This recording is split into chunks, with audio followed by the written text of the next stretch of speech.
Okay, well, good morning, everyone. So happy to be chairing this panel here on hydrogen. It's a very important topic for me and our team here in Edmonton. My name is Brent Lakeman. I'm the executive director of the Edmonton Region Hydrogen Hub. Um, if you don't know too much about hydrogen in the Edmonton region, hopefully many of you do by now, but this is a very significant player in the hydrogen economy, certainly in Canada, if not in North America, and even from a global lens, what we're trying to do with some of our global partners as well. I'm going to provide, before I introduce the panel, just a real quick snapshot just on the Edmonton region's hydrogen economy.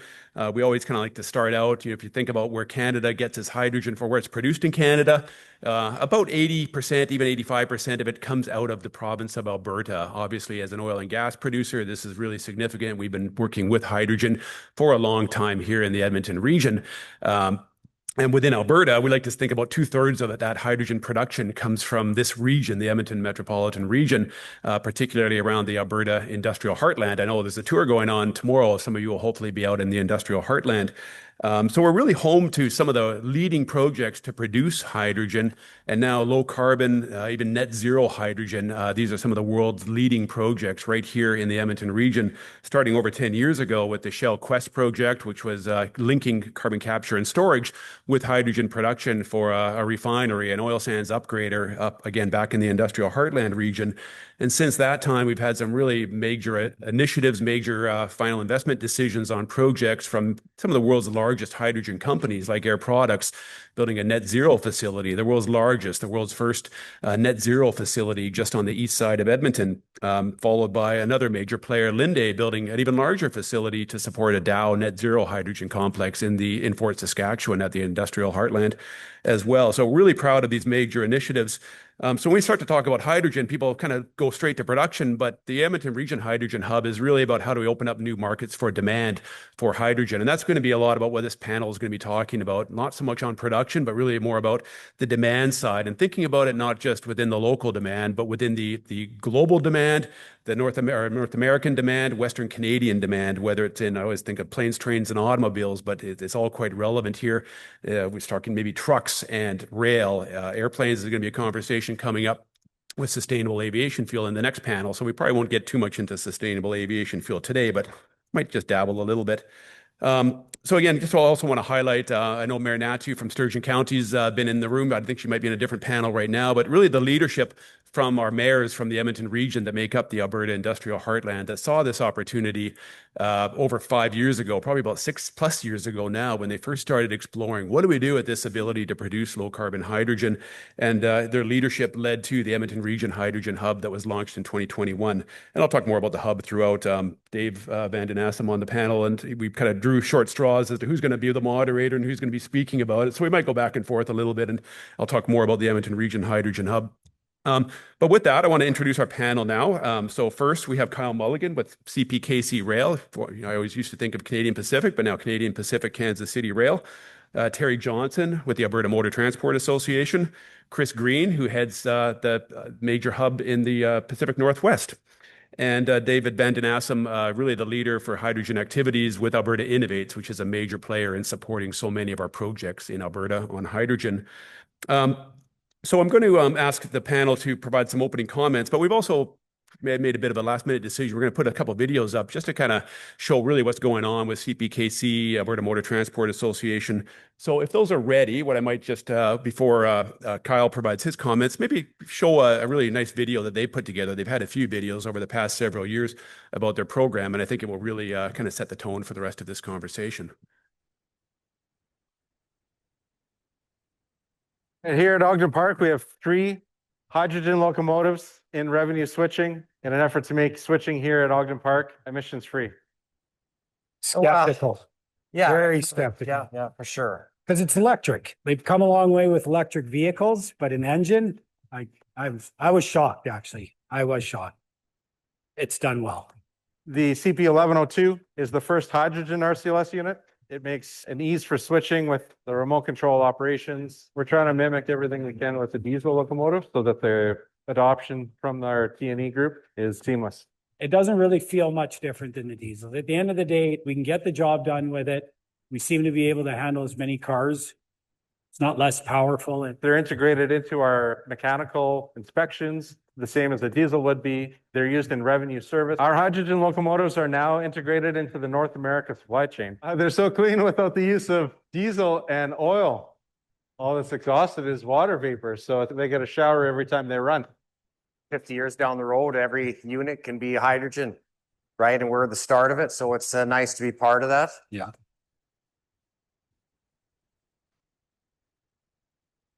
Great. So again, I think really exciting work taking place with CPKC that started several years ago. So I'm maybe going to ask Kyle just to maybe give a little more background on how do we get there, and where does kind of this North American context fit into CPKC as well, beyond just the initial work in Edmonton and Calgary. Yeah, thanks, Brent. Good morning, everyone. So yeah, so I lead our hydrogen locomotive program at CPKC. We started the program in October of 2020. Really, our top tier investors, who are both European, were putting significant pressure on our leadership team to imagine operating in a world without burning diesel. We looked at what was available from a North American and world perspective, technology-wise, and really battery-only locomotives were available at the time.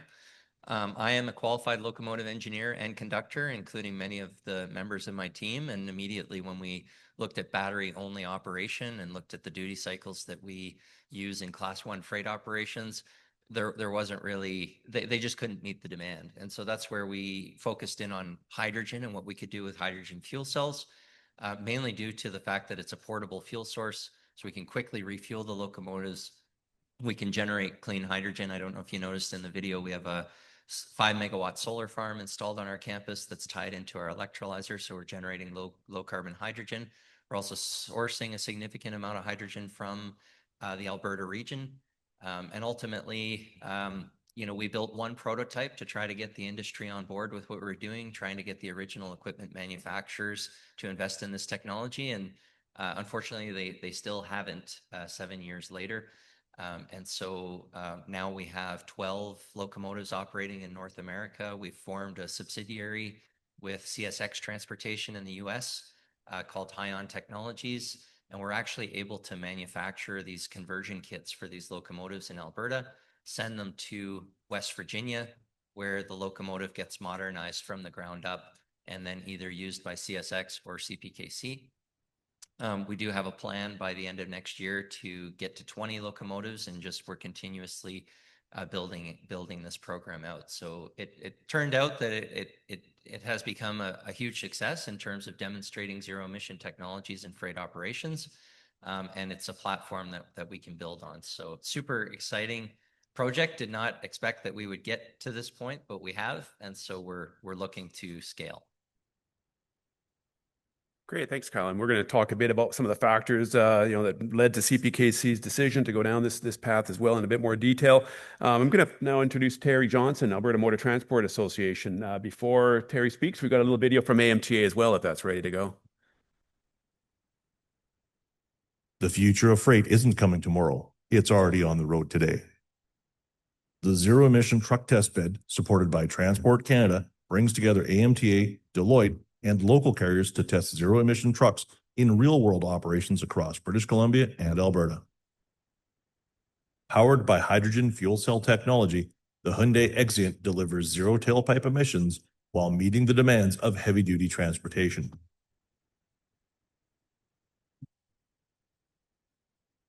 In partnership with Loblaw, this zero-emission truck is being tested in real operations, supporting everyday grocery deliveries across the supply chain.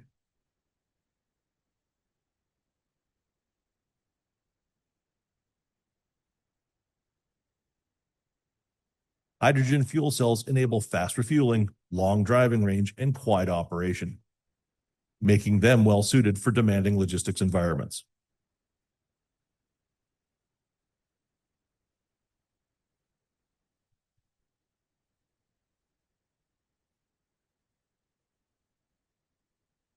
Together, we are helping advance low-carbon freight solutions, supporting Canada's transition toward a cleaner transportation future. AMTA would like to thank our project partners. And that's just one very specific initiative from Alberta Motor Transport Association, and Terri's really been involved in so many of them. So maybe Terri, can you speak a bit more about that broader portfolio of initiatives at AMTA and where hydrogen fits in? Absolutely. Thank you so much for inviting us here. My name is Terri Johnson. I'm from the Alberta Motor Transport Association. We're a not-for-profit organization that represents about 15,000 commercial carriers in industry. We've been working with hydrogen and zero-emission vehicles since about 2019, and we've done a bunch of different pilots since about 2022. We worked first with the Alberta Zero Emission Truck Electrification Collaboration, or AZTEC, sponsored by Emissions Reduction Alberta. With that vehicle project, we were building 2 heavy-duty Class 8 trucks that would operate in Canadian weights. So that's 140,000 pounds versus the US weights that are 82,000 pounds. We were also working with fueling infrastructure during that project. That project has now concluded. We are also working with the hydrogen vehicle demonstrations. It was a project that was supported by Prairie Can. For that project, we had 32 different carriers utilize hydrogen vehicles in their business operations to pull freight. Very similar to what you saw with the Loblaw trial here. It allowed carriers an ability to understand how hydrogen is going to impact their day-to-day operations. It allowed them to see some of the capabilities of hydrogen and where some of the limitations, how their businesses may have to change in the different training that they needed to do in order to have these vehicles operating to support their freight runs. The video that we just saw here was from the Zero Emission Truck Test Bed, which was a pilot that was sponsored by Transport Canada. Here we had hydrogen and battery electric vehicles operating in both Alberta and in BC, and a lot of data and different findings are coming from that trial. So we've got a lot of experience driving trucks, working with carriers, and helping to impact the development of the hydrogen ecosystem here in Alberta and also in BC. We've operated about 5 different zero emission hydrogen trucks and got lots and lots of lessons learned from each of those vehicle operations. So thank you. Thank you, Terri. Now we're going to move over a little bit further west. Chris Green from the Pacific Northwest Hydrogen Hub. Really, I think it's important we understand sort of the context of what's happening around hydrogen hubs. There's been, some ups and downs in the U.S. over the last year or so, but maybe Chris can provide an update on where we're at today with the hydrogen hub. Brent, you're always good for an eloquent euphemism. Thank you for describing it that way. Chris Green, so I run the Pacific Northwest Hydrogen Association, one of 7 hydrogen hubs designated by the U.S. government about 3 or 4 years ago. And what that did for us, there was, I think, 80 or so people applied for this program. And we were selected. Each of these hubs in the United States got about $1 billion. And the goal was to use that to leverage a much broader portfolio of projects. So in our case, we had around 20 projects, and the total CapEx amongst all those projects was around $6 billion. And these were projects in Washington, Oregon, Montana, and we had hoped, or we're still hoping, to do some projects in Idaho and Alaska, which we consider part of our region. And just a little background on sort of how this all got started and kind of where we're at today. When this program came about, and based on how the federal government was set up at that time, there was a prioritization for having at least one of these 7 hubs around the country to be a green hub. And at the time, we look around at our grid mix, like everybody does. In Washington State in particular, and that extends a little bit to Oregon and Idaho as well, on a good day when the sun's shining and the wind's blowing, it's 85% renewable energy on the grid about. We have some nuclear, we have some wind and solar, a lot of hydro. And so going for a sort of green electrolysis-based technology hub made a lot of sense at the time based on the rules and based on sort of the natural assets in the Pacific Northwest. Times have changed. We have a new government that's got a different sort of thought process on energy just in general. And so we are sort of what I would call, and all of the hubs are kind of in this space right now. We're kind of in what I would call a sort of a renegotiation of how we execute on these programs is how I'd probably characterize it. And we're trying to think a little bit differently. So that's just one element. Other things in the market I think have changed too that I think you folks probably could relate to or share about.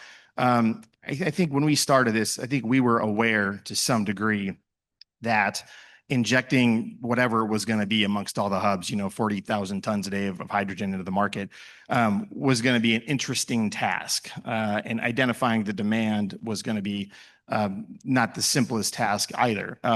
So, as we think about the market resetting a little bit, as we think about the change in energy pricing, I mean, in some cases, some of our projects had quotes for a green megawatt, which they needed for their electrolysis project, that went up 2 or 3x in a 4 or 5 year period. And so when your cost of electricity goes up like that, that directly impacts the price of a kilogram of hydrogen. And so what we knew to be true from all the research that we had done and all the analysis we had seen was that, boy, in order for these kinds of projects to be competitive, for a company to take that risk and put this money in here, and some of these companies were putting in hundreds of millions, if not over $1 billion, what you really needed was some certainty on your input costs. And if your cost of power goes up, cost of a kilogram goes up. In our analysis, to be competitive in the various different market verticals that we thought hydrogen was going to go into, and we could talk about a few of those throughout the course of the day. We thought between $4 and $6 per kilogram was going to get us into a neighborhood where that product probably could compete. Wouldn't necessarily displace natural gas or diesel or some other fuel on a cost basis, but would get close enough where it would have some market uptake. Recently, as we've thought about sort of changing how we do things and understanding the different dynamics and how things have changed both in the market from a policy standpoint, I think we're expanding our thinking quite a bit more about the different kinds of technologies to make hydrogen. And you can make it in a bunch of different ways, or you can find it underground, white hydrogen or geologic hydrogen. So we've pivoted a little bit to really dig in and think about those kinds of avenues or those technologies to produce hydrogen. And I would even say, when it comes to natural gas, it wasn't something that was part of our original proposal for all the reasons that I mentioned earlier. But we've had a lot more conversations both with companies and the government about how natural gas, utilizing that asset that we have some of this, we have the infrastructure for these things, can be very interesting. Some of the companies we're talking to have pivoted and have some plans to use that and do an SMR process or a pyrolysis process. And then you have these other kind of neat opportunities, I think, that emerge in the market where you can get a carbon byproduct, which really in some cases becomes the main product, and you can go and supply that to lithium-ion battery companies. I mean, we know there's going to be great demand for batteries. We hope we're going to build more than China someday in this country or in the United States. But there's a great opportunity there. And oh, by the way, maybe you can sell hydrogen for $1 or $2 a kilogram. That's a pretty competitive product cost. And so we're thinking a little more expansively and trying to think about sort of a technology agnostic point of view to try to get some of these projects going. And so we do have some great ones moving forward still. And they cross a whole host of different industry verticals, as I mentioned. But fertilizer, for example, a very important opportunity to have a green hydrogen product that goes into an ammonium nitrate and can have a local source for fertilizer for the vast agriculture community. I mean, we all know the challenges that can be presented if you have a pinch point in that supply chain, or it has to travel a long way to get to where it goes. We don't have a local source of fertilizer. It's all imported, all of it in Washington and the Northwest anyway. So there's a lot of, I think, really interesting opportunities where hydrogen can play a role, not just in those areas, but supporting SAF development, renewable diesel, any of those other hydrotreating processes in the chemical and industrial fuel processes. Hydrogen can play a really important role. So we're moving forward. We've got a lot of really exciting things going, but we are adapting and changing with the winds, as they say, to make sure we can kind of breathe some more life into these projects and keep this going iteratively. So that's where we're at. Thank you. Thank you, Chris. Dave, you've been around so many projects around Alberta with Alberta Innovates. Let's maybe just some context around Alberta Innovates and the Hydrogen Center. Will do. So I feel like I missed out on the putting a presentation together or a video together. So maybe Chris, in lieu of having presentations, you and I can put together an interpretive dance or something. Yeah. We'll have to work on it first. We'll go in the green room and we'll practice. Okay. So Alberta Innovates is provincially it's a provincial organization funded by the province of Alberta, and it's Alberta's innovation engine, has been for over a century. It includes our partners Innotech Alberta and Seafer Technologies, who are the folks with the lab coats and the big pieces of equipment. They do all the testing services, and they like breaking and blowing things up. Tons of fun, really good stuff there. Alberta Innovates it basically allocates public funding to drive innovation across the province's key strategic industries and sectors.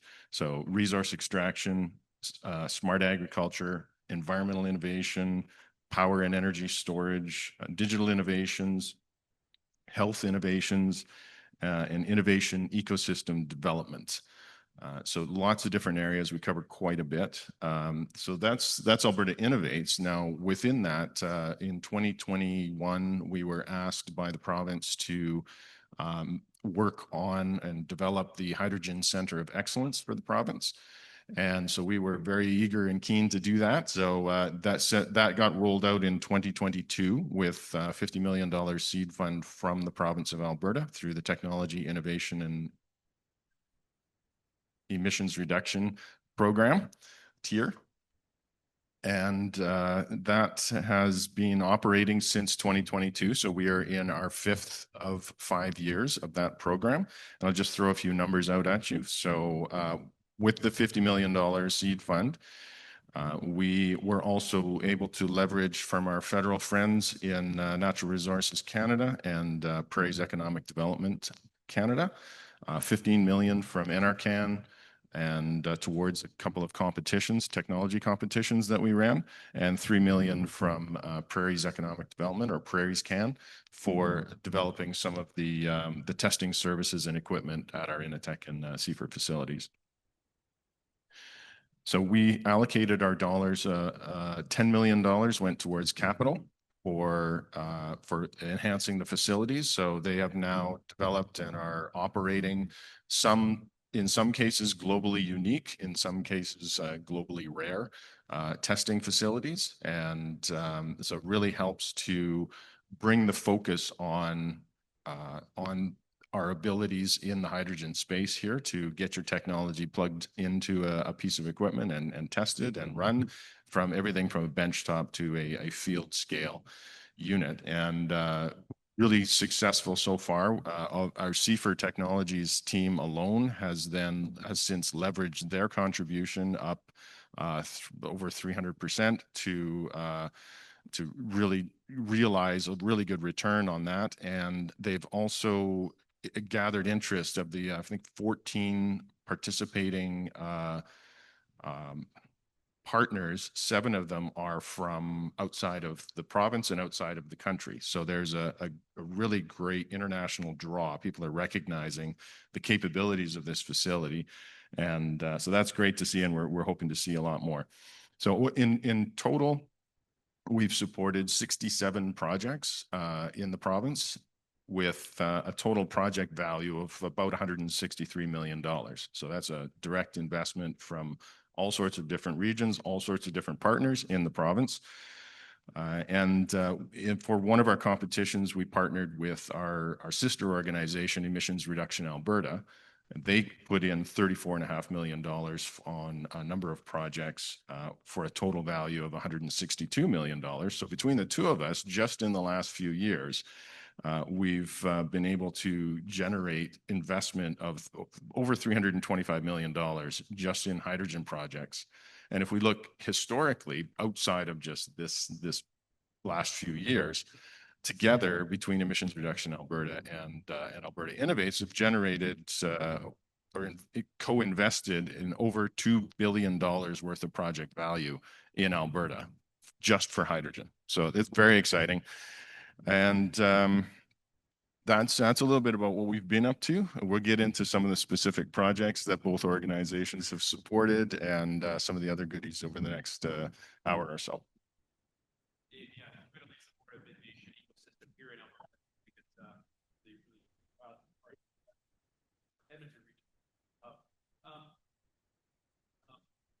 Is building business case for hydrogen along Pacific Northwest corridors. So there's a lot going on hydrogen, certainly a lot going on in Alberta, but I really want to keep that focus on corridors as much as possible.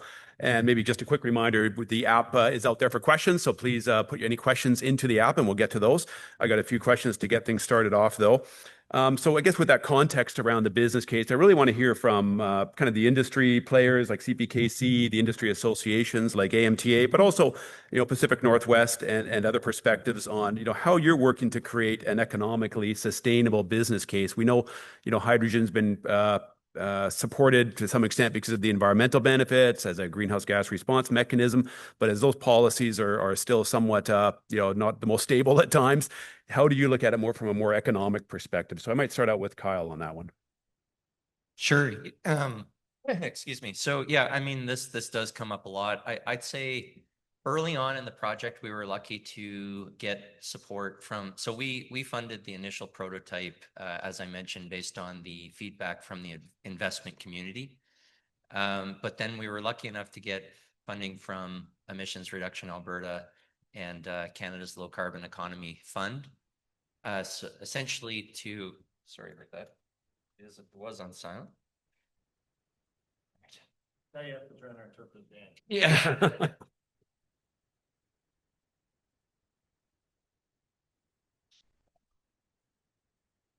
So long story short, we ended up getting government funding from ERA to build 2 additional prototypes. And so the idea there was to build essentially the 3 different types of locomotives that are used in North America and demonstrate that we could convert each one. So from an AC traction locomotive to DC traction locomotive.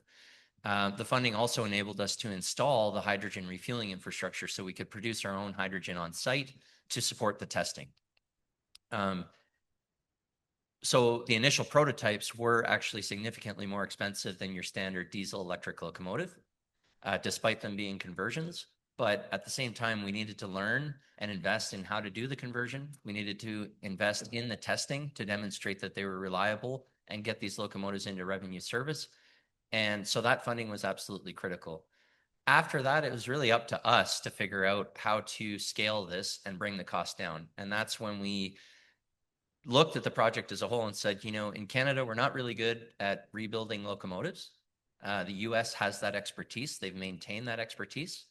We seem to be really good at building the conversion kits in the form of skids that we learned from the oil and gas industry here in Alberta. So we took that expertise, we took the expertise that CSX Transportation had in the US, and we combined that. And we were able to pull 30% of the cost out of the conversion as a whole. Now, as we look to scale, we see further opportunities to pull additional costs out. So it's really up to us at this point. Along the way, though, we learned, how do we get more funding into this program from government? And really what we started to focus on were opportunities to partner. And that was really to say, okay, there's this sort of trucking movement here in Western Canada. There's this rail movement. We both need hydrogen. It turns out the railway we've set up for fueling facilities across our network. And so what is the opportunity to now share that fuel with other modes of transportation so that we can actually further develop this hub concept and then allow us to focus on further scaling the locomotives. And so there was a period in time where we thought it was just up to us because we got our seed money, we built our prototypes, we proved that it could work, we established a partnership. Now we got to sell these things. But now we're seeing opportunities with those who have also scaled up and made this equipment reliable in other forms of service to now spread the cost of the fuel across multi-modes of transportation. And that is appearing to start to bear fruits here. So that's where we're at. Great. And maybe just to kind of go into a follow-up question around that, as you kind of go and scale up beyond the initial 3 to 7 or 8 to, you mentioned 20 locomotives by the end of next year. I mean, I guess there's still government support required for some of that, but some of this now becomes a little more self-sustainable internally through CPKCs. Correct. So yeah, so the motivation initially around the program was really this pressure around decarbonization. We've seen geopolitically that that's now sort of taken a back seat. But as we deployed these locomotives, and you heard from the train crew that's actually operating them, our crews prefer these locomotives over Tier 0 diesel locomotives, which anybody who's operated a Tier 0 diesel locomotive, you can start with a white pair of work gloves, and the minute you put them on the handrail, they're black. All that two-stroke oil spitting out all over the locomotive, the noise of the locomotive, the carbon monoxide emissions is very hard to breathe around. So we actually are noticing, as we bring the cost down, we're noticing other opportunities around noise reduction, crew comfort, cleanliness, and other efficiencies around using batteries and fuel cells just from a pure operational perspective. So we have other motivations now to scale this program. And that I think that follows really nicely into Terri and how the trucking sector is looking at it as well. Yeah, when I hear what Kyle's saying, I want to mimic everything. We started off with nothing, no tools, no vehicles, no hydrogen. We've been able to build it out so that we have tools. And by tools, I'm saying vehicles that are reliable and that work. We've built partnerships with organizations that are able to assist with the fuel production. So we have several opportunities in Alberta now to start fueling, whereas when we first started, we were creating those resources from scratch. So although it's not economically viable at this exact moment in time, we are moving like CPKC as far as heavy duty trucking goes and transit towards having the resources to be able to build the ecosystem that will allow it to become more economically feasible. When Kyle is talking about cleanliness, the same thing is mimicked through heavy duty vehicles, mechanics that used to come out of the shop with greasy fingers and the whole bit. They're saying now these vehicles are so clean to work on. Our drivers, like your drivers, are thrilled to drive the vehicles. Individuals with back injuries, because heavy duty trucking is something that you usually go into for a long term, like a 65 type year career or 45-year career, I guess. Back injuries are lessened from the lessened vibrations that are in the vehicles because you don't have that engine that's moving. Instead, you have exactly what he's experiencing. I mimic that in heavy duty transportation.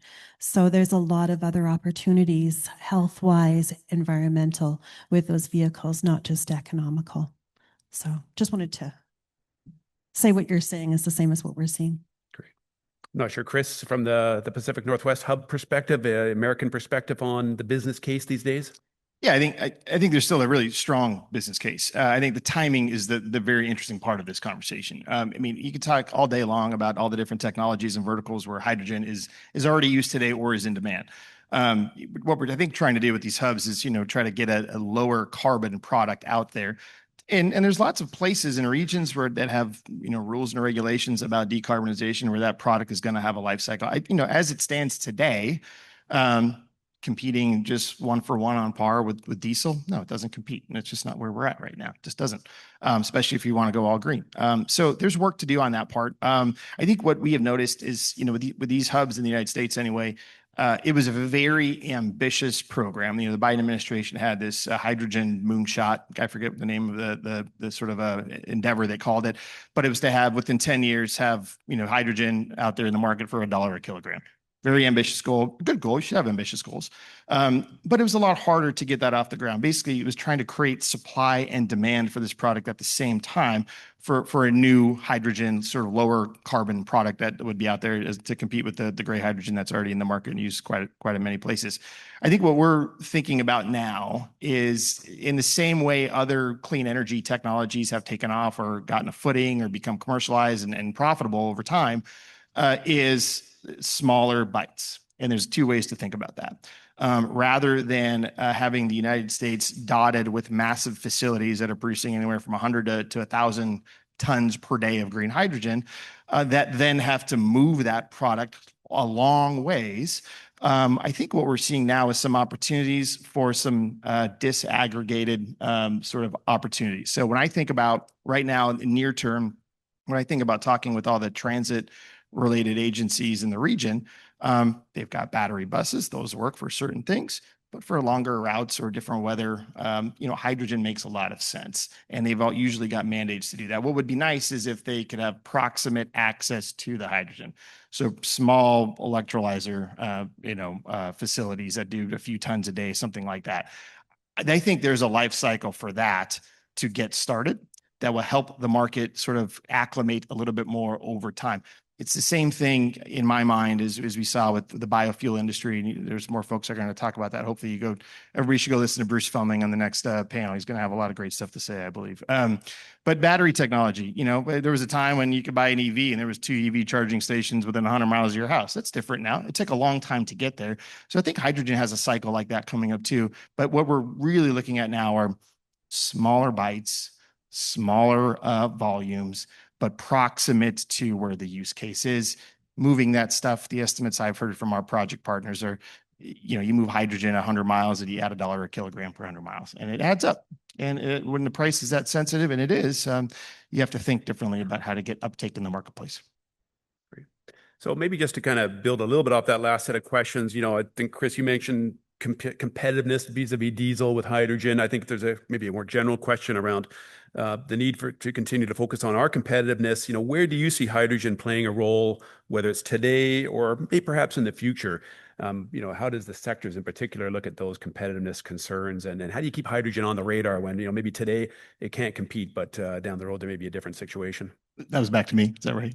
Sorry? Is that back to me? Yeah, anyone, but Chris, if you want to start with that. I'll take a crack at it. I mean, there's a lot of really good opportunities. I mentioned SAF earlier. I think, there's different sort of demand signals depending on where the hydrogen is going in very different markets. I mentioned fertilizer earlier. Very good opportunity there still for high volume. We just don't have the product locally. Getting a product to be made locally makes a lot of sense. We have a lot of agriculture in the Western United States. That's a very sensible thing. I think that's going to have a life cycle and be commercialized and be profitable at some point soon. The SAF market, very important, and that all the airlines that we talk to, the Boeing company, are spending a lot of time and money trying to figure out how to get high volumes of SAF into those aircraft. And, there's a bunch of different ways to make SAF. Most of them, you need green hydrogen. You need a lot of it. So there's an opportunity there that has a very different demand signal than, a hydrogen fueling station that's going to compete against diesel for semi trucks. It's a different market. So I think there's some opportunities in places like that. There remain opportunities in the semiconductor industry, Micron, Intel, TSMC. These people want to buy hydrogen. It's not the highest volumes, but they all use it in their chemical processes. And if I think about, we think about hydrogen as a fuel a lot of times. We think about it in the marine fuel space for green ammonia or methanol. There's some opportunities there, despite what the International Maritime Organization has done recently to delay their process for greening up the green shipping corridors. There's still a lot of great opportunities. And I look at China as an example. And if some folks have heard me say this before, but I heard it from a smart person on another panel I was at a long time ago. So if I'm wrong, it's their fault. But 5 years ago, China accounted for about 5% of the entire global value chain of hydrogen 5 years ago. Now that is at around 60%. And we've heard these stories about China before. They can industrialize very quickly, right? Just it's a different environment. And it's not necessarily because they're putting hydrogen fuel cells in every truck and every bus and every car. It's for their industrial base. That's what they are doing. And so they are making very broad, wide scale, huge advances on all these technologies that are related. And, that leads me to believe we're going to be able to have this market available to us as we go forward. I hope we don't wait too long to try to get on that train. And same for Canada. I hope we can all get there together. So maybe I'll jump in on that. So a few things I heard that were interesting just in terms of our ecosystem of hydrogen. So I actually agree from an initial standpoint, as we're scaling up our locomotives that are captive to terminals, the electrolyzer was a great way to go in terms of reducing the cost per kilogram. I'd say our experience though is that they do require a considerable amount of maintenance. Like we literally have a full-time staff that all they do in our partnership with ATCO is maintain the electrolyzer, keep it running, because if it fails, then we can't fuel the locomotives, and we use a lot of hydrogen every week. So we'll be using, just for our low horsepower locomotives, anywhere between 5 to 10 tons of hydrogen a week, and our high horsepower units are using around 10,000 or 10 tons of hydrogen per week. So what we then explored was how do we get hydrogen from our partners at Air Products to sites. So liquefy hydrogen in Edmonton, ship it to our terminals in Lethbridge and Golden, and deliver the hydrogen. And I would say, despite the cost of the hydrogen being higher because of the transportation side of it, from an operational perspective, it simplifies our life significantly because we can produce much higher volumes and it's delivered, it's reliable, and we have enough hydrogen to fuel between 20 and 40 locomotives depending on the site. So we're less reliant on operational downtime. So one of the solutions I think we found with delivery of hydrogen is now that we have a reliable locomotive product that can be deployed in service, is signing very long-term agreements to pull that price per kilogram down. So I think that, from a hydrogen hub perspective, I think you're looking at this global price. You're looking at many macro items, but I would say if you get into this and you have these projects internally to your business, you can leverage your negotiating power to really drive that price per kilo down. And I think Terri alluded to it, that the maintenance cost, when you look at total cost of ownership, we're seeing, so our goal is to get to 20 locomotives, demonstrate 20 locomotive years of reliability, but we're already seeing about 80 to 85% less maintenance versus a diesel engine. So one power assembly on a diesel engine goes, you've lost the engine, you've lost that productivity, you've lost that availability. One fuel cell fails on a locomotive, you can complete the mission and you can do whatever maintenance needs to be done. And typically the hardest thing you have to do on a fuel cell is change out an air compressor that's about the size of this water container here. So you can do all of the maintenance, and we do all of the maintenance on the actual lead of the track. So we don't have to bring these locomotives into shops anymore. We don't need big sophisticated lifting equipment anymore, and they're cleaner and more and simpler to work on. So I would say when you're getting into this, it's you got to look at the total cost of ownership, and I can tell you that if you do it the way that we've done it, you can get extremely cost competitive even in present day. I know Dave might want to jump in. I just want to also make sure we get Terri's thoughts on the trucking sector. We hear razor thin margins, but then we also hear about companies like Loblaws that are, very, active looking at hydrogen fuel cell technologies, maybe different drivers. So can you maybe just speak about the competitiveness concerns within the trucking sector, whether it's your own membership or other trucking companies? Yeah, so right now we don't have that 4 and 5, 10 ton a day hydrogen usage yet. Big aspect on yet.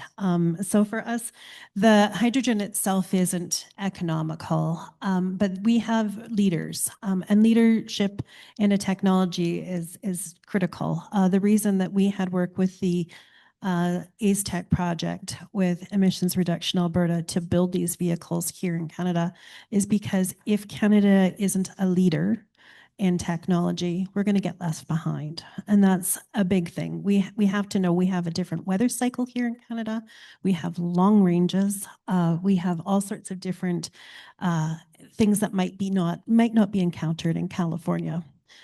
So for us, as far as hydrogen goes, we're looking at the clean technology leadership. That's a big thing, being able to haul those heavier weights. We're looking obviously at decarbonization of hard to abate industry, being heavy duty trucking. And hydrogen works for these vehicles. It works for long ranges. It works in cold winters. It has similar refueling times to regular standard diesel trucks. So some of the things that we've done, because we've worked both with the battery electric and with the hydrogen vehicles, we can state through trials that we have done here in Alberta that the battery electric technology, which is an excellent technology in California and probably Vancouver, will not support Alberta or other regions of Canada the way it does in those regions. The battery degrades, and anything below -10, we get -10 in April. Sometimes we get it in September. So we don't have, -10 is not very cold here in Alberta. And there's whole sectors. If transportation is buying vehicles for trucking, they're buying it for the full year. They're not just buying vehicles to operate in the summertime when the weather is nice. So we have to stay competitive. We have to stay above where we need to go in order to have that competitive edge. And I think hydrogen really provides that for heavy duty trucking. We are looking at hydrogen as that fuel that is that gateway fuel for zero and reduced emissions. Hydrogen also provides opportunities for our oil and gas sector. We've got lots of specializations here in oil and gas, and the skill sets to change those jobs from oil and gas jobs to hydrogen jobs, they're very aligned. So we have a lot of subject matter expertise here in Alberta and in Canada that aligns well with the jobs and economies that we're creating with those new value chains. So lots of opportunities here in Canada. Thanks, Dave. To take a slightly different angle on the competitiveness and a little more macro look at it. So, you know, when we originally were rolling out the hydrogen initiatives, the idea was to have competitiveness in low carbon economy. So we really driving towards emissions reductions, carbon intensity reductions, so on and so forth. I mean, that's still a big factor for our international markets. So our you know, our Japanese friends, our Korean friends, when they're looking for imports of hydrogen, they are looking very closely at the carbon intensity. Our European friends are also, you know, have very strict rules coming into place around carbon intensity of products coming into those markets. So we do need to be paying attention to that still. But increasingly over the last little while, energy security has become quite the topic. So, and hydrogen is being looked at as a way of achieving that as well. So there's a different angle on the same product that can be looked at. So there's different ways of you know, that hydrogen can actually achieve desired outcomes, not mutually exclusively too. Great. Got a lot of questions coming in. I'm going to come to those in just a few seconds. I do want to hit on one, and I know it was kind of raised certainly with you, Kyle, and your comments around kind of the supply chains that you need to work with on locomotive retrofits, and for the supply chain issues for the trucking sector, supply chain issues in different hubs as well. I guess, you know, my question is, you know, what are we seeing, and what are some of the things that your organizations, your companies are doing to really build out that robust supply chain? And I guess I want to think about a North American context here. You know, I think that really speaks to the Pacific Northwest perspective. So whether it's the supply chain that connects into American companies in Virginia that you mentioned, or other Canadian companies. I love the story of I think it was in Innisfail where you're doing some retrofits, and you know, a company that came out of oil and gas. But how are you kind of proactively looking at that supply chain issue? Yeah, honestly, the only supply chain issue we have on the locomotive right now is reliable supply of batteries. So we source our batteries from Europe. They are rail certified batteries. They're used in passenger service, but unfortunately, it is difficult with the recent geopolitical changes in North America to keep a lot of these suppliers sustainable, because we've seen a reduction in demand of zero emission locomotives, whether that's battery only locomotives or hydrogen fuel cell locomotives, namely in the United States. And so unfortunately, the impact of just sort of going cold turkey and cutting things off is that all of these suppliers who have invested in making very robust, safe, reliable technologies, once that demand is cut, it's like dealing, you know, building the locomotive is like dealing with like 500 startups. And startups require continuous investment to continue to grow and scale. What we've done to harden that is we're actually working with a consortium of folks here in Alberta to bring that technology to Innisfail as well. So we are trying to set up a battery assembly line in Innisfail. Innisfail, Alberta, which is an hour and a half south of here, is where we build the conversion kits for the locomotives. The main suppliers that we use for the locomotives, fuel cell supplier, traction system, are Canadian based, who have ties to the US as well. Really, we started the program during COVID. So our main motivation was to ensure that we had nothing but North American suppliers. Unfortunately, with the battery side, we just do not have that technology in North America. So we had to go to Europe for that. But for the most part, anything that we cannot currently harden, we are trying to pull that ability to make here in North America. Yeah, I'd say that's where we're at. Yeah, I mean, I know from the perspective of the Edmonton Region Hydrogen Hub, one of the projects we took on a few years ago was to try and look at the supply chain, around hydrogen in general, kind of mapping out all the companies like the ones in Innisfail that may have something to offer. But it's challenging, I think, when the market is still a little bit slow to really accelerate the way those companies may be expecting. So maybe you can ask Chris if, in your hub, is there any kind of similar activity where you're trying to connect in, not to the top players, but some of those other supportive players that need to be there? But how do you do it when they're kind of still some uncertainty, I guess, around, how quickly things are going to move? Yeah, I mean, products like this, right? One of the challenges is moving it long distances without sort of proper infrastructure, and hydrogen certainly is in that category. At one point we're talking about sort of extensive pipeline networks to be constructed, but then really we were talking about truck and train, sort of rail transportation of the product. So we haven't sort of solved those challenges when I think about sort of this broader Penware region of sort of where product has to move. But one thing that's really interesting is there's an incredible ability to sort of make the components of some of these clean energy products, hydrogen being one of them, further inland, Montana, Alberta. And there's this huge demand signal that is kind of west, right? And I think about that in two ways. And I think about the SAF industry. I certainly think about, aviation and sort of the huge sort of network of activity of aviation all along the West Coast.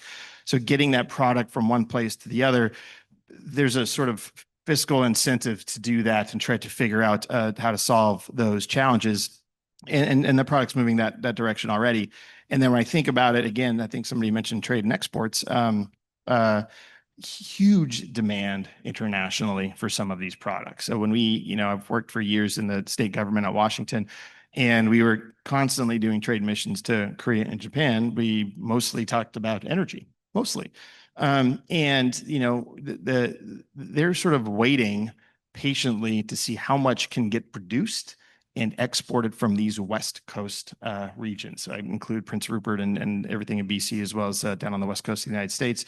So, getting green methanol and ammonia to be exported products, once we can get the economics tweaked a little bit more, I still think there is a massive opportunity. And so because there's that opportunity, because there's going to be that demand signal, I really do believe in sort of this network. We've got this sort of Penware region's ability to be a big part of that and make a buck off of it at some point. One small, just micro example that I'm still really excited about. We've had these really great discussions with the Montana Rail Authority folks who came to us, and we're kind of leading this effort around getting a sort of a green rail corridor kind of from Seattle to Chicago.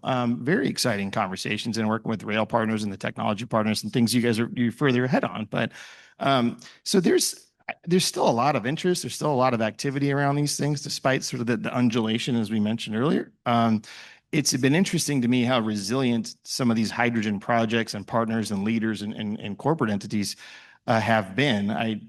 We could have guessed that a lot of these things would have been simply abandoned, and they haven't been. Everybody's kind of still trying it. So that leads me to believe there's still a life cycle here, and this region has something to say about this globally in terms of how this product's going to be sold in the next several decades. You mentioned supply chains and the export side. I know the mandate for Edmonton Region Hydrogen Hub is really about domestic use, but we see some intersection points between, the markets that are looking for this product. We signed an MOU back in April with Kawasaki Heavy Industries on the liquid hydrogen supply chain, recognizing, there's ammonia, there's methanol, there's liquid hydrogen. We'll see kind of which or all of those ultimately take off, but really want to understand what that demand does look like in Asia, because I think that's been the signal that's been a little more mysterious lately. Is it coming? Is it not coming? I want to go to a question on the app here. I think it kind of speaks well to the panel that we have here. The early hydrogen narrative framed it as a solution for almost everything, and maybe that Swiss Army knife kind of analogy. But the market now seems to be narrowing its focus. Where are you seeing genuine, unshakable commercial demand today? And where applications do you think are, which applications do you think were overhyped? Dave's ready to go. Yeah, and I think you're alluding to what I was going to give as the answer. When Brent and I were putting our heads together on how we're going to put this panel together, we thought, well, we have to have Kyle and Terri on this panel, because I think you've got the largest hydrogen locomotive fleet in North America, if I'm not mistaken, in the world. And Terri, you've got the largest fleet of hydrogen vehicles, like trucks, heavy duty trucks, at least in Western Canada, if not Canada proper. I would hazard to say. I think there's probably a few of the ports down in Los Angeles that might have a few more vehicles, but I mean, fantastic representation of some of the real leaders in the sector. And you know, yes, we started out with a very broad mandate for hydrogen when we first kicked things off about 5-6 years ago. And what we've been narrowing down on is the heavy duty commercial freight transportation sector as being one of the leading examples of how hydrogen can really fit and be a success story. So that's why we've got the panel set up the way we have. So shout out to both of you for the incredible leadership you've demonstrated over the years in getting your respective organizations and industries to where they are today. So well done, folks. Good job. And I guess maybe if I can make a couple of comments on the supply chain piece, just to go back to that for a sec here. You know, I think, and maybe I'll get you to change hats as well here, because one of the jobs of a hub, at least the way we've been interpreting it here, and maybe you can comment on it, is to bring that supply and demand back together, so that, especially if the market isn't developed yet, it's a bit of you know, hunting in the woods with your blindfold on. So the hubs have been that beacon of light to help bring everybody together to make those connections, so that supply can find the demand can be aggregated, so that supply can make the FIDs needed to build the facilities, and get that high utilization rates for the stations or the delivery mechanisms. So you know, thanks to you, Brent and Diego and Mohammed, for the great work you've done with the Edmonton Region Hydrogen Hub, and my friends in Calgary for their work on the Calgary Region Hydrogen Hub to get things off the ground. And maybe if I can take a couple seconds more on that, one shining example of how to bring that supply and demand together is in a project that we've been supporting for the last little while that Mohammed has been leading, the Western Canada Hydrogen Corridors Initiative. That is so Mohammed, do you want to give him a wave so everybody knows? Yeah, there he is. So that project has been a fantastic example.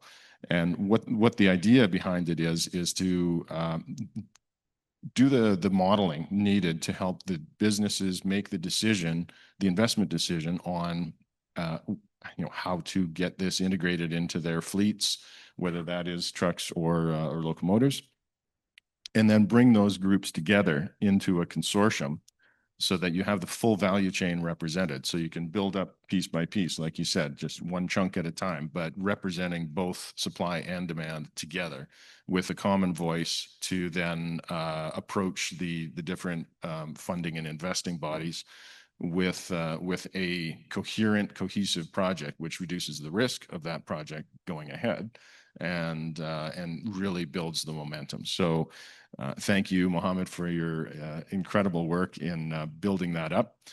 The first stage of that work is looking at corridors between Edmonton, Calgary, and then west to Vancouver. Subsequent stages will definitely, you know, have routes going south, routes going east, routes going to northwest, and other areas. So I'm looking forward to seeing that be a real tangible example of how we can do the interborder doesn't sound right. What's the right word? Yeah, anyway, between border, cross-border, thank you, cross-border travel and business opportunities. So thanks. Thanks, Dave. Terry's Can I great. hop in on that? When you're talking different corridors, I see it's a question a little bit later that's talking about corridors and routes. When we're talking hubs, we're talking Edmonton and a Calgary hub that we have here in Alberta.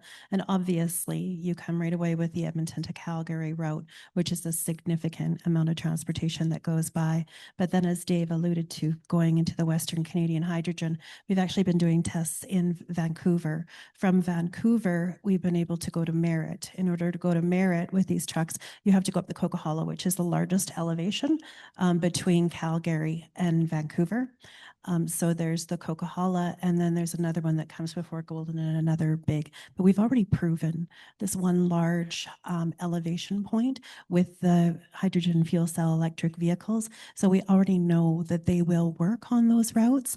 And that's kind of the predecessor to identifying the corridors that are between the hubs.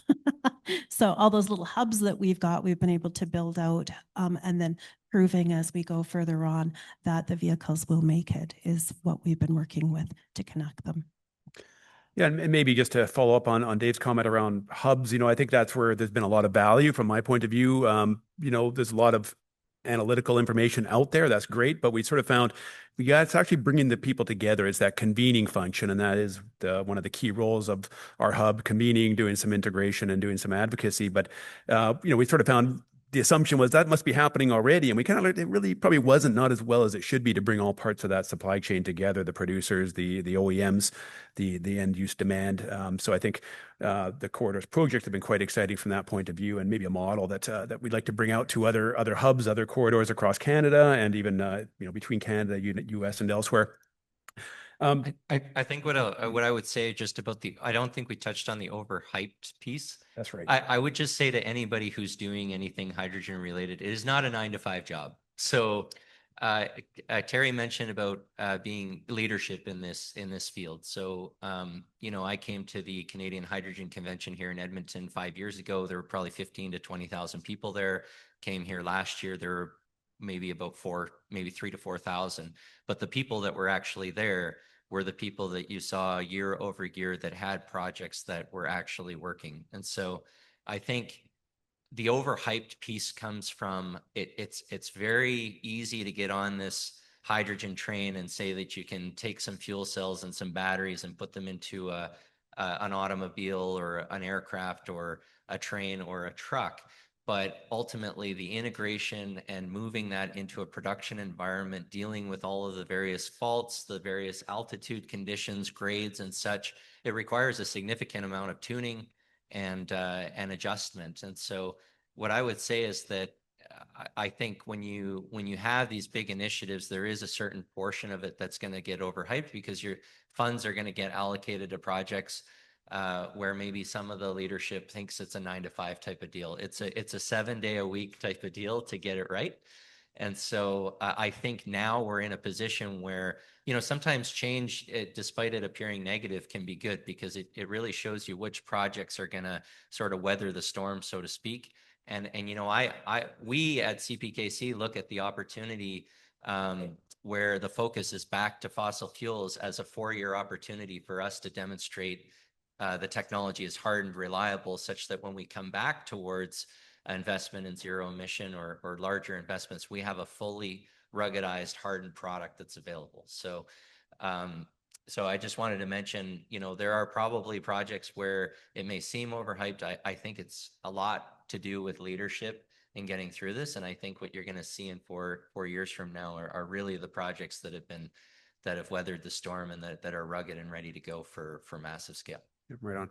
I really want to get to this next question, but I think it's really important for this audience. It's around the interjurisdictional challenges that you see that can affect trade. I think your own projects, as you look at what AMTA does with British Columbia, what CPKC does around North America, Pacific Northwest hub, where you got multiple states.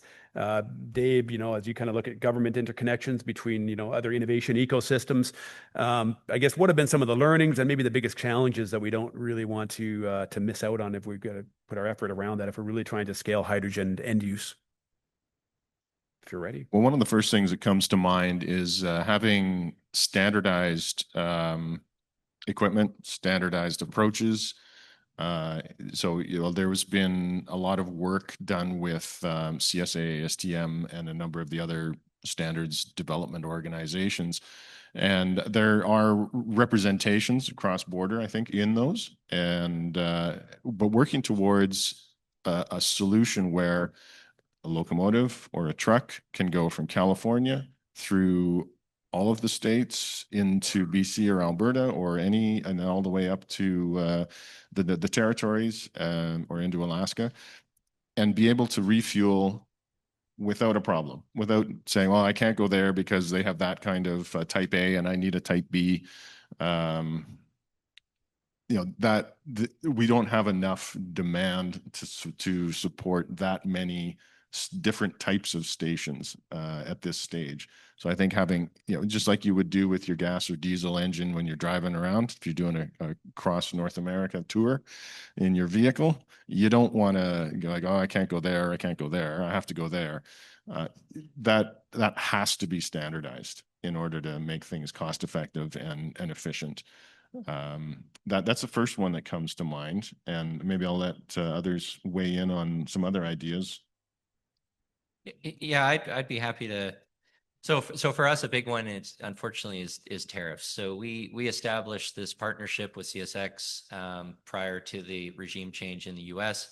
Great partnership across two countries where one has an expertise, the other has the other expertise. And unfortunately now the conversion kits, as soon as they cross the border because of the steel content, are being hit with basically a sizable tariff. So the cost of the locomotive went up $800,000 for no apparent reason, even the locomotive that comes back to Canada. So for me, if we're, the partnerships between Canada and the US are essential to developing and hardening this technology such that both of us can benefit from it. So that is a huge barrier at this point, despite, 99% of the components qualifying under CUSMA. So that's something that we're continuing to try to figure out, and unfortunately it's kind of outside the control of a private company. We're going to need the governments to figure this out. On a positive note, from a regulator perspective in both countries, very supportive. So there are defined processes for proving the safety case to leverage this technology, risk assessments, hazardous operability studies, and letters of concurrence and equivalency, and we've gone through all of that with both regulators. So from a barrier perspective within the industry, it's a lot of paperwork, but ultimately it's achievable in terms of eliminating those barriers. Sure. Terri, you're working closely with BC, so yeah, not even BC. I'm thinking of everything coming across from the state. So costs are also a concern that we have with tariffs. A lot of organizations just are deferring new purchases because the costs have increased so much. So they're extending what would typically do a 5-year buying season into a 7-year buying season. But when we take a look at Canada, even there's all kinds of regulatory as we go from province to province to province to province. So that's why Alberta Motor Transport Association is in a good position to support this, because we can take a look at the different regulatory processes in BC versus those in Alberta versus those because there's provincial, but there's also federal. So we're always working with those two systems. But as we take vehicles across the border into the United States, we've done this in BC. We were working from Mount Vernon to Washington and into BC with a vehicle trial. We had no problems. So actually crossing the vehicles between Canada and the United States, there's no problems. So ours are more purchasing and economic and regulatory, but the actual vehicle transport isn't a problem. Chris, you want to take this one? Maybe just chime in real briefly. Similar experience, so thank you for affirming what I had understood too about that part of the process. And we, in our hub, we were working with several Canadian companies that owned and operated in Canada, and we're planning to do some investments in Washington and Oregon. And so, the cross-border barriers weren't the normal things that came up from them in terms of what their barriers were. So I'll just make one comment, slightly different direction. I guess in one regard, along the lines of what Dave was saying, making sure we have the regulatory framework in place to make sure that the fuel itself is certified, and we have some assurances about the chemistry of the fuels, just like we do with diesel and petrol and gasoline now, and making sure those are all up to the same standard and congruent with one another. I think there's a little bit of work to do in Washington State anyway, but I'm not so concerned about us getting that all sorted by the time we have more fuel access. The thing for me is not really a cross-border thing. It is a regulatory process thing. And, in the Northwest, in our state, specifically in Washington, we have a real challenge with, trying to make things easier to get permitted, but sort of making them harder by accident, I think, sometimes. And so that process to get new projects built, and it could run the gamut. I mean, not necessarily a fueling station, something that small, but a big hydrogen production facility or an ammonia facility or green methanol or something like that. It just takes a long time. It doesn't need to. There's a lot simpler ways to do it. Other states do it better. So we've got to get some work done there, because when these markets like this are so nascent and there's so much risk associated with putting these dollars in to get these things built, you need to find some ways around the edges to give some more certainty to that company that's taking a lot of risk. So we've got work to do on things like that. Got one other question here that's got some points, and I can't read the entire one, but I think essentially it's kind of a question for Alberta, maybe fossil fuel jurisdictions where, we've been a fossil fuel producer. Well, there it goes. How do you see the transition from fossil fuels to a hydrogen in a region where fossil fuels are one of the main economic drivers? I'm not sure who's kind of best positioned to take this. I might comment on it, but Dave, go ahead. Not sure if I'm in the best position, but I'll give it a start here. So, and I alluded to some of this earlier. So Alberta, great example here. We've got a few fossil fuels to work with. A lot of the hydrogen that's produced here is from methane. So either through an SMR currently or shortly ATRs and other methods. So I don't know if it's an and if it's an or. It's more of an and, right? And one of the major discussions that has been percolating over the last several years is on the export of hydrogen, low carbon hydrogen, and lots of work still happening in that space, but won't get into that. But this is an opportunity to have an additional product stream come from our existing resource base, and to address a market that is asking for it and has been asking for it for years now. So I don't think they would say no to natural gas exports or crude oil exports. We're only going to take hydrogen. I think they're asking for all of it, and this one allows them to do additional things in their market that they would either have to produce and refine on their own soil, but if they can get it from us, they're happy to do that. So I think it's a yes and answer.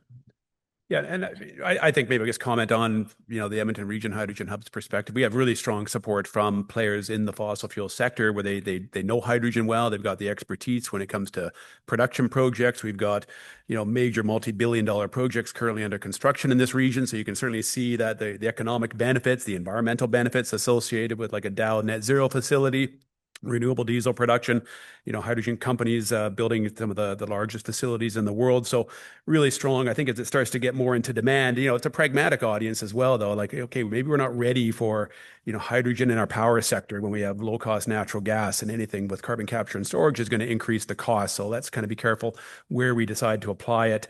And then I think, again, what are some of the mechanisms to support it moving forward? And maybe one of the challenges right now, I would say, is a lot of focus, obviously, on some maybe short-term energy opportunities around oil exports, other LNG. So kind of getting high enough in the priority levels, maybe just where the challenge is. There's lots of things that governments need to be looking at right now. Where does hydrogen stack up? So I think it's not that there's not support for it. It's just there's other things right now that are probably taking a little more attention. Yeah, I mean, I just add on. I appreciate your guys' comments, and I think my thinking continues to change on this. So hopefully, we all do that and improve our thinking when we learn new stuff over time. But I think when I think about the Pacific Northwest and Washington, I think we, for a long time, have determined that we've had all the social license needed to pursue all of the sort of decarbonization, climate change technologies, and you could certainly say that based on laws that have been passed, initiatives that have been voted on, et cetera. I think when I think about it more, I think about it slightly differently. I think we've got the social license to pursue all these decarbonization things, so long as it doesn't cost everybody triple. So nobody ever agreed to say, we're going to let our costs go up triple on all these different things, food, anything that gets transported. So then what do we do? I think we should decarbonize. I like clean air. I like clean water. I'd like to reduce the effects of climate change over time. But I think a lot more now about partnering with the petroleum refining industry. It's really been interesting for me, coming out of sort of a policy position in the state for a long time. We were focused on green and climate change so much, and then having this role, where we're trying to figure out, like, how do we get some of these things done pragmatically? And there are these great refining companies. We've got several in Washington State, and we've worked with some across the country as well, that are all spending a lot of money and time investing in these things and trying to figure out how to, green up some of their processes or create some new products. SAF, we've talked about a little bit already, but renewable diesel, another really important opportunity. So there's these things where I think about, like, okay, let's think about these great, incredible companies that have lots of infrastructure, all the natural gas companies, and figure out ways to partner and try to figure out the things that we can do that are like sort of economically achievable in the near term that keep us going down these paths. And that's where I think these opportunities are going to emerge for hydrogen or some of these other derivative products to take hold in the marketplace a little bit more differently. So I don't see it as, hey, one day we're going to flip a switch and replace diesel or something like that. I think they complement each other depending on the product you were trying to make, and trying to figure out where the economics converge there to try to get those projects to go is kind of the interesting part to me. So I'm really interested to keep working down that path. There's a few more questions. There's one I want to get to. I know, Chris, we talked a bit about this before this panel. As the Pacific Northwest hub looks at maybe some other production technologies, things like carbon capture and storage become maybe a bit more interesting, natural hydrogen, some of these geological pieces here or geological options. Maybe also a question for Dave. We look at some of the research taking place around natural hydrogen technologies. How do we get the cost of carbon capture and storage down? Well, I guess, where do we see that opportunity really going? We talked earlier about distributed hydrogen production, different technologies. Again, maybe the value proposition for this region has been, we've got the available CO2 sequestration opportunities, you've got the expertise, we've got projects that have been going on for 10 plus years. Kyle, when you talk about, bringing stable hydrogen in at whatever that cost is, that you can get it's coming in, it's got low carbon attributes because of CCS technologies. I guess maybe it's a bit of an open question, but maybe first, where do you, the Pacific Northwest, if you don't have that expertise or that history, how do you want to get it? Yeah, I mean, I think there's a pretty significant opportunity when you think about sort of, if you start to think from a perspective of being technology agnostic and try to think about just problem solving. I think there's a really great opportunity, and an SMR process provides a lot of different optionality.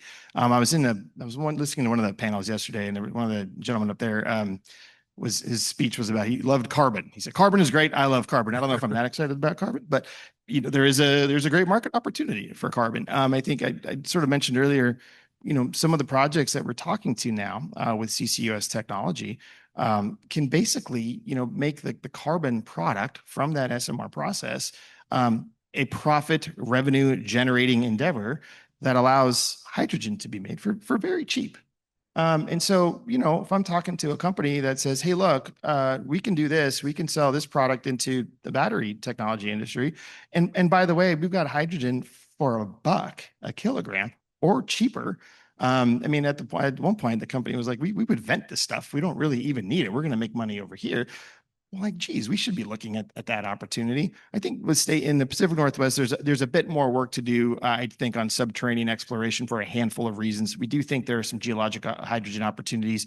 One of the things that we have been working on in our organization and in our conversation with the federal government has been, how do we think more expansively about what's going on underground and where hydrogen fits in there? So looking for geologic hydrogen for sure, but you can do other things while you're doing that. You can look for geothermal assets. Very interesting, very important part of the future solution for our energy challenges in the region.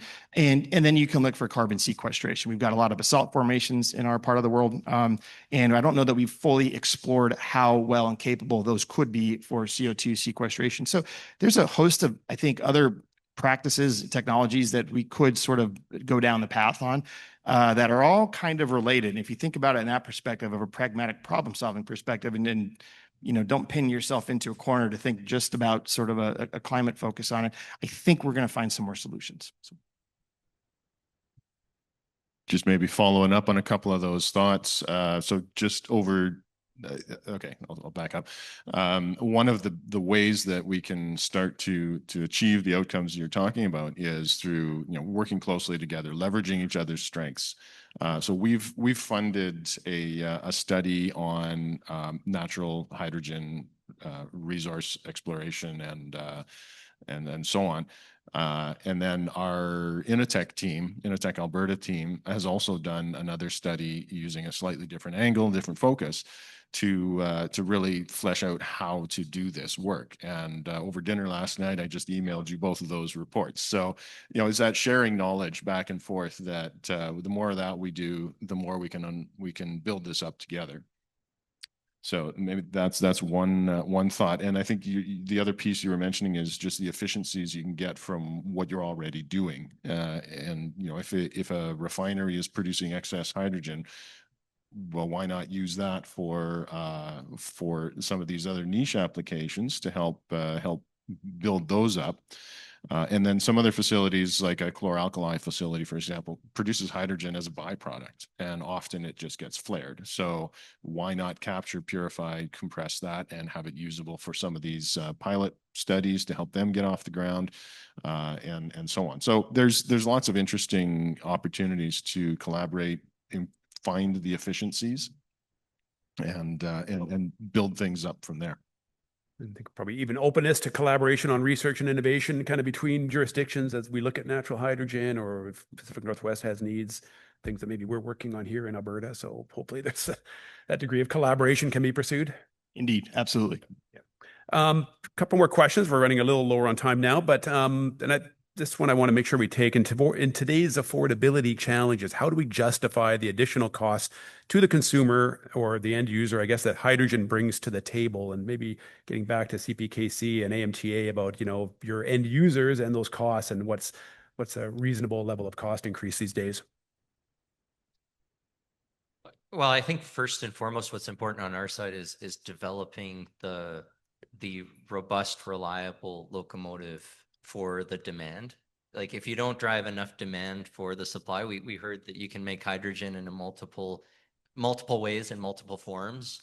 And so really, I think just what Terri and I represent here are the demand, the off takers. So our focus is we know that in the future we're going to have a decarbonization focus. We believe we have the technology in place that replicates the existing operating conditions and that is very promising and robust. And so really the focus has to be on how do we scale to reduce the cost of the locomotive conversion.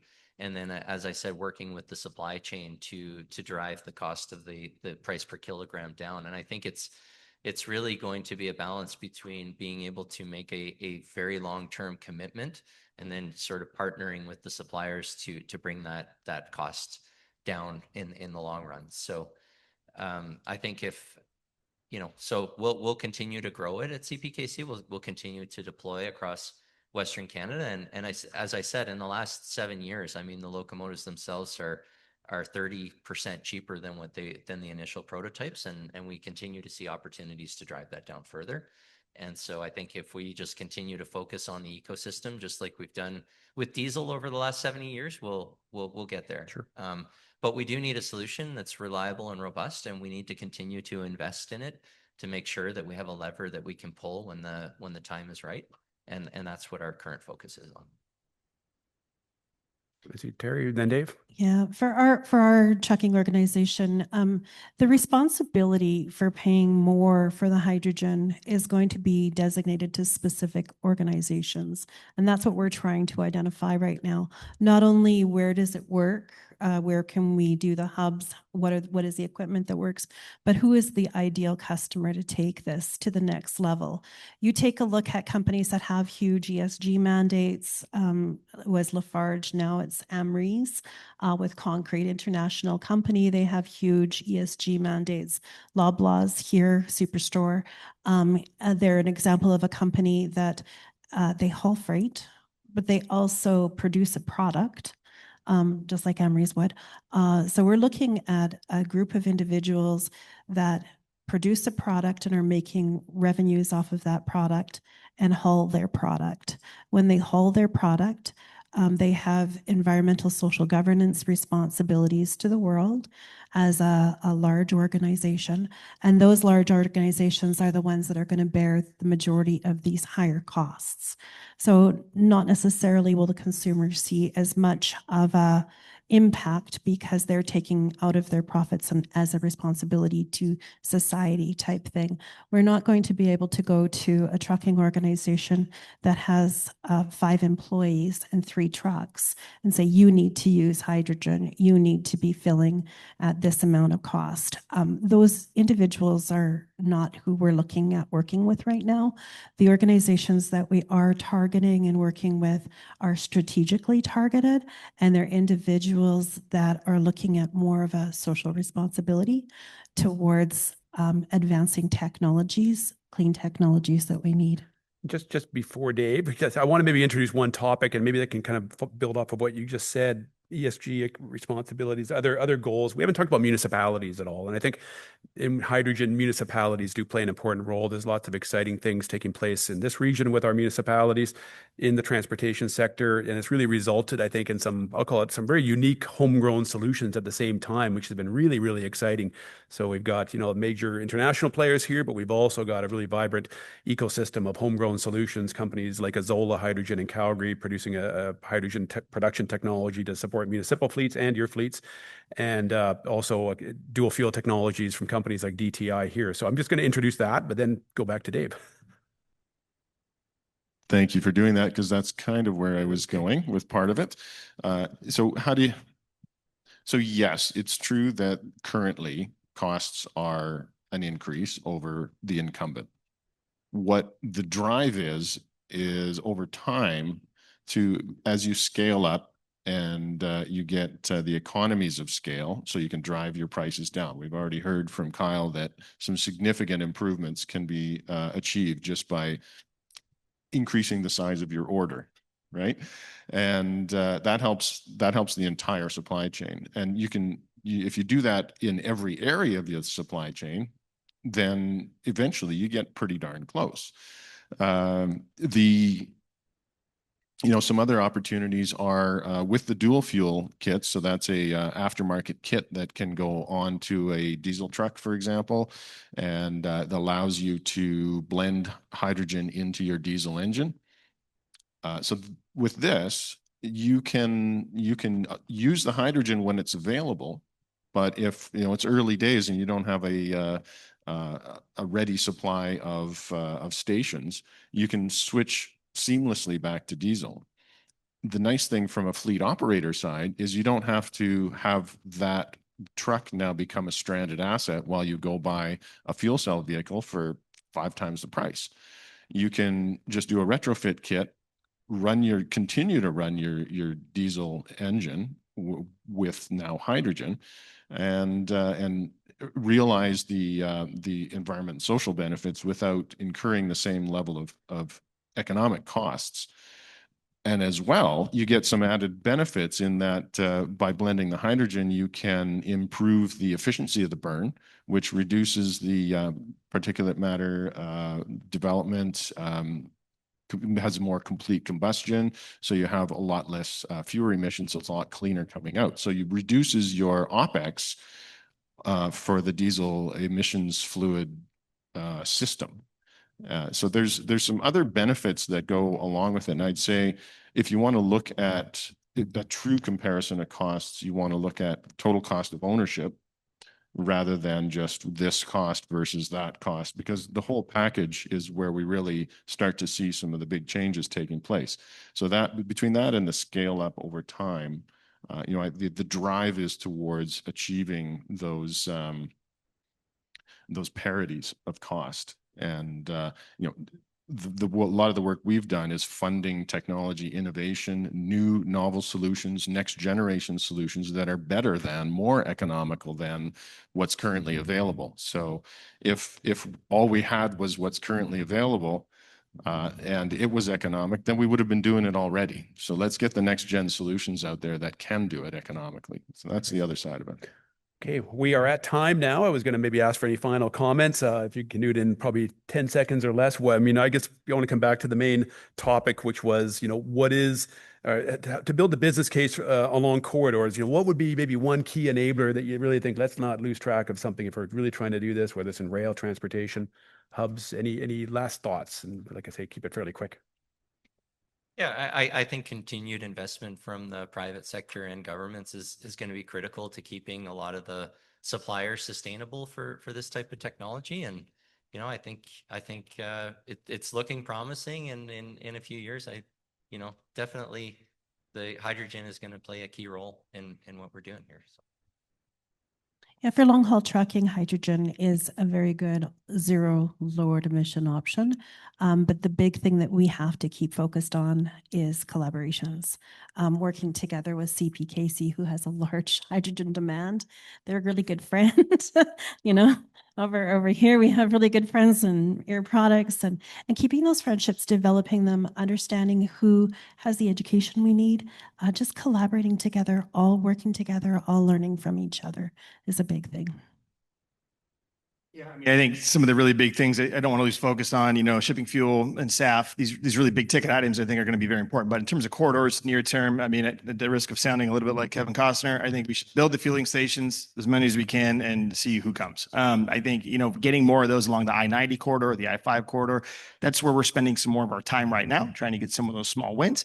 But it's not going to happen. It's never going to be ubiquitous or sort of widely adopted unless we have access. We've talked about it several times here. You can't plan one route across the country. We need access to these things. So I think there's an angle there for us to just start getting the very early stage underpinnings of getting this product into market. So I think a lot about fueling stations along principal corridors. I break another You're one? still good. Okay. And then the last bit, I would say yes to all of that, but as well, this is a long game. So we can't expect to have it solved in 2 years or 4 years. This is a long game. We will get there with sustained effort and continued focus. So that would be my piece. Okay, well, thank you. I want to first thank the audience for your patience and all your questions. I know we couldn't get to all of them, but happy maybe the panelists will hang around to answer some of those for you. I want to take this opportunity to thank this incredible panel and all the great insights that they provided.